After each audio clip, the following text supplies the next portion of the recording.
today is a special video because I'm going to break down a case study I did on a muscle car accessory store. I'll show you the entire thing beginning to end, and actually what's really cool about this product in particular is that it's from Etsy, so it's not AliExpress dropshipping. So right away, like I always say, I picked this niche because I myself am the target audience, which makes it so easy and obvious for me to create a store and to create a product that these Mustang owners would love because I am the target audience.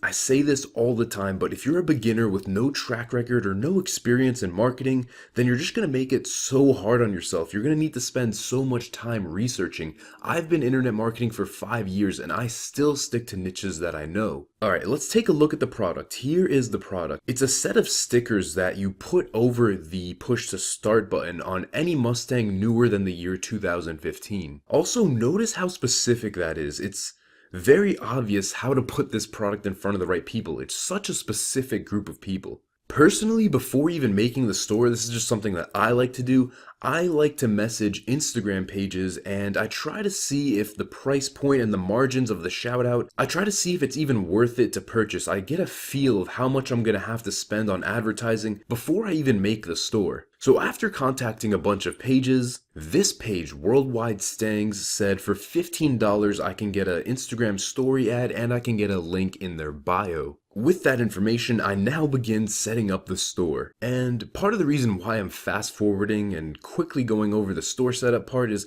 I feel so many people get lost in the most useless things when it comes to e-commerce, like store setup and apps and does my Instagram page look good. As you're going to see from this case study, none of that really matters if you put the right product in front of the right people. And there's tons of videos out there on YouTube where in like 10 minutes you'll know exactly how to set everything up.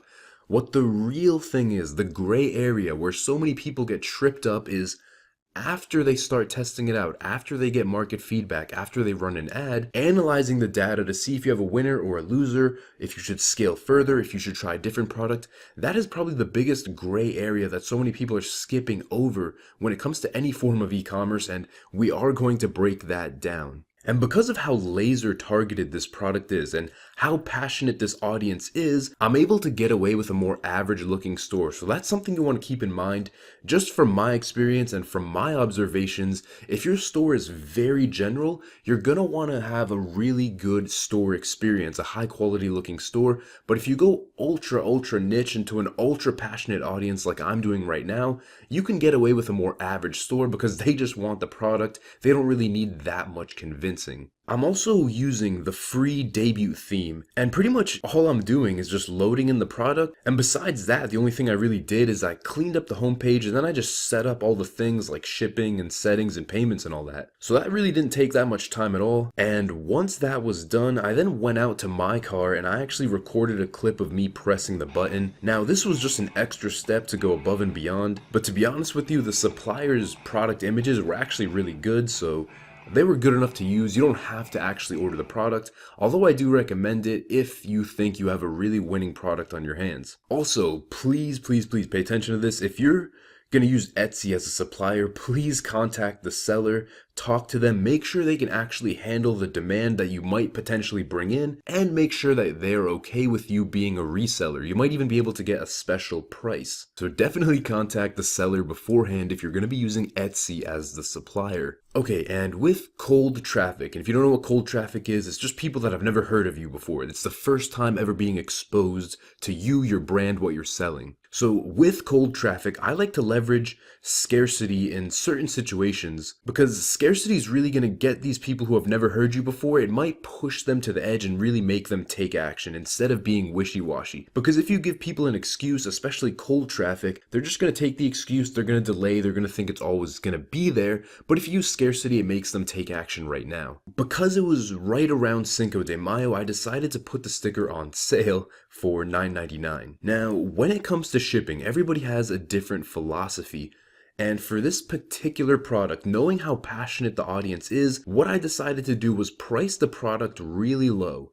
and then make up for it with $4 shipping. And the reasoning behind this strategy is because, in my opinion, the low price point gets them to commit to the idea of them actually buying the product. Minimal resistance on the front end. They see a low price, they add to cart. And then when they see the shipping, at least the way I see it, one of my philosophies is it's almost like this inevitable of life. They don't even associate it with your store. They just see the small fee and they go ahead and pay it. Again, I don't do this all the time, but it makes a lot of sense in this particular case. Because of how passionate the people are, they're gonna go ahead and commit to the idea of buying this and getting it in their car. Okay, now the fun part. Let's take a look at the live ad. Pretty much just shows the product and it has a strong call to action in the Instagram story of this Mustang page. And then when they swipe up, what I do is I direct them to the catalog page instead of the individual product page, because they can then see all three of the options and they can click on the one they want the most. Okay, so after the entire day finished up, here are the numbers. Here's what happened. $39 in sales,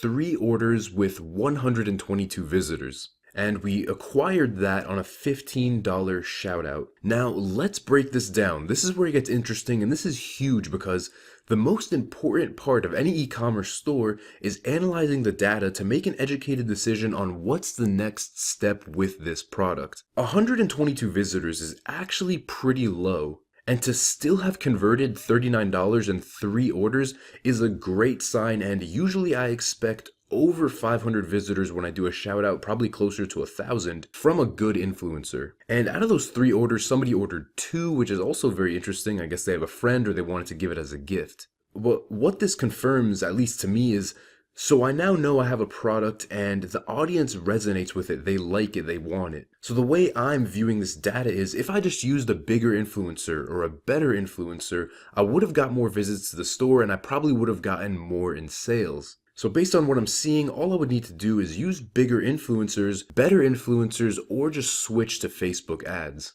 From there, if it goes really well and it takes off, what I can then do is then introduce more products, do some retargeting, partner up with specific influencers, all of that to scale the store even further. And all of those things I cover in the Apex program, which is the first link in the description. Thank you so much for watching this video, for watching this case study. Let me know what you want to see more of on this channel.